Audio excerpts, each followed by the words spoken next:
Hey, so I thought I would kind of give a background to some of these stories or experiences. I would say the reason why, then again, I'm bringing them in on this page on my 12th space page, is because that's what kind of initiated my interaction on this page. And so it happened the first time I started having these experiences with this magnificent golden body, this divine essence, was around the time of the summer solstice last year.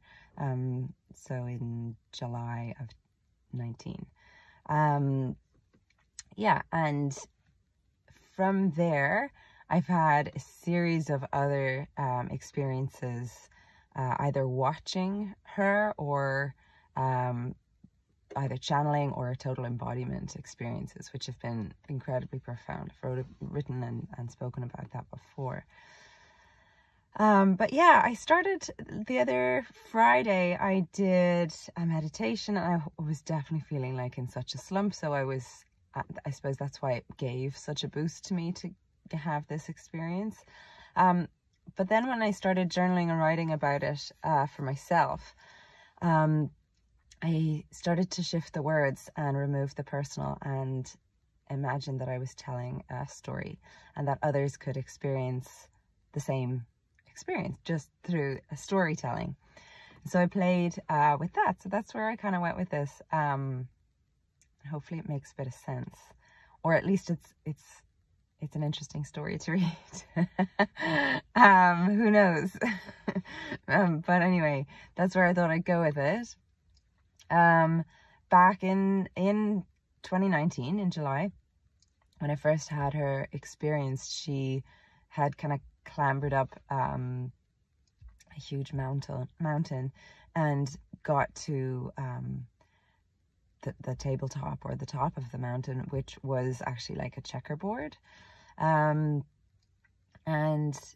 yeah, there was a very bizarre sense that happened then. It was like she stood on that checkerboard, on that game board, and her feet made such a pound and like such a ripple effect onto the board that the other head players definitely were aware of her presence, but she was still kind of on the sidelines. But essentially that particular experience, it just ended with that, and it was like, okay, game on.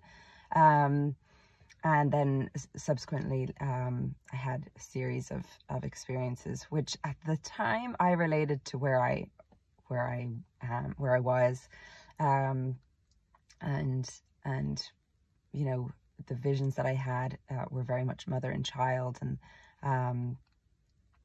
that's what I am. I spent my summer in Spain with my son, and it was the first time I was sending him to a nursery there. So, you know, I'm sure there was plenty of my own personal emotion caught up in it. But it continued to play out, and that's where I started to notice how the theme of her story or this particular vision, how the theme of it was then starting to play back into the cycles and rhythms of how energy play. And I suppose that's how I look at most things. It's like, I love the stories. I love the different visuals and the different beings and the different colors, or whatever it is that you get to experience in a story is really fun. It's really exciting. At the end of the day, it's just portraying to you, to your consciousness at that moment in time, another way of how energy can play out and how cycles and phases, that's how energy moves. So for us and our lovely complex minds and egos and personalities and all of that, we like to connect into stories because it's what we're all about. We live out stories. We're here to live out our story and to share our story. So that's why when I when I go into these visions and these meditative states and experience kind of alternate realities through the astral plane, or wherever I travel to, they're there for us to then decode and use that information to help us with our cycles of energy. And so her particular, this like divine essence, her particular story has been weaving and playing out for quite a few months now. And I'm really starting to see huge characters, huge themes emerge through these stories. And I've learned so much through the experiences of working with this divine essence. So yeah, that's a little bit of the background of these stories. And yeah, I don't really know what else to call her other than like the divine creator, the golden body, I really don't know. I don't put a huge emphasis on the names that are given to the various light beings or beings that I connect to. It's lovely when a name comes forward.